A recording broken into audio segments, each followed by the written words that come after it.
Eric, you've been writing a lot on the supply side of the air freight market. Aerospace companies that specialize in converting passenger planes to freighters are expected to crank out a record number of units this year, but the poor demand outlook that we've just been discussing is dampening the market for new and after market aircraft orders.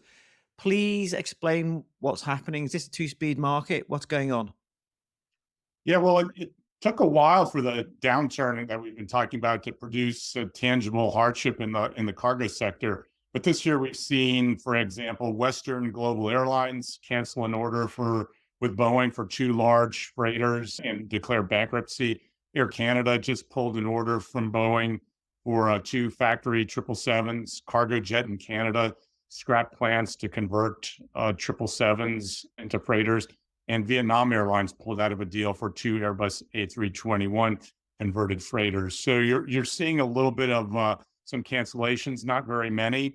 But meanwhile, new orders for freighters, especially narrow body aircraft, have nearly dried up on the conversion side. And I think Boeing for production freighters has 6 orders this year versus 43 last year. One of the things that we see in terms of freight, Eric, much as we do in shipping, is when we have a demand peak, fresh capacity is ordered. And this all happened during the pandemic. So this is obviously getting container lines into a bit of trouble now. We seeing the same for the freighter operators.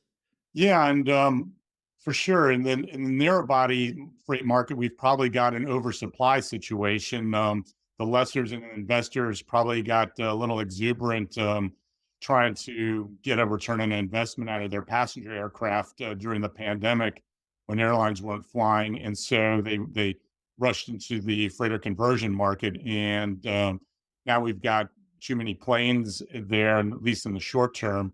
But so far, there haven't been widespread cancellations because I think lessors and operators are taking a more of a long-term view of cargo demand with compound annual growth of 3 to 4%, driven by e-commerce in emerging markets, a wave of replacements for aging freighters, and a growing market share in single aisle extended range passenger jets, which reduces the amount of belly capacity.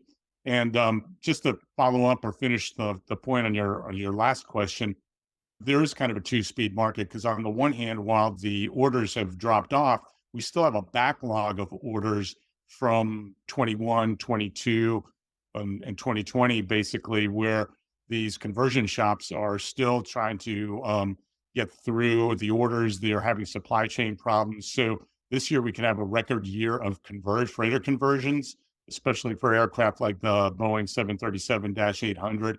And next year could be very strong before we start to see a tail off.